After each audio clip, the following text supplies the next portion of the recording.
সারা দেশের সব শিক্ষা প্রতিষ্ঠানে ক্লাস বর্জনের আহ্বান জানিয়েছে কুয়েট শিক্ষার্থীদের সঙ্গে সংহতি জানানো সাধারণ ছাত্রছাত্রীরা।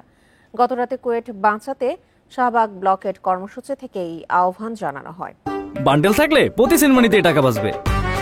বিকাশ সেনমানি বান্ডেল কিনে জিতুন প্রতি লেনদেনে। খুলনা প্রযুক্তি বিশ্ববিদ্যালয়ের আন্দোলনরত শিক্ষার্থীদের সঙ্গে মিল রেখে প্রতীকী অনশনের ডাকও দিয়েছে তারা।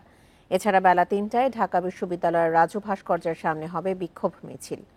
এর আগে মঙ্গলবার রাত 10টার দিকে টিএসসি থেকে মিছিল নিয়ে শাহবাগ মোড়ে অবস্থান নেন তারা, দেন কুয়েট উপাচার্যের পদত্যাগ দাবিতে স্লোগান।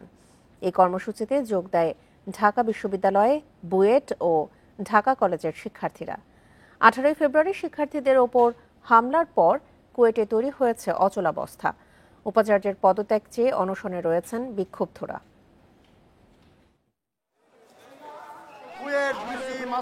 পদত্যাগ করতে হবে। পদত্যাগ এক দফা চাচ্ছে, তার পদত্যাগ, সেই এক দফার সাথে সংহতি প্রকাশ করে আমরা আজকে শাহবাগ ব্লক দিয়েছিলাম।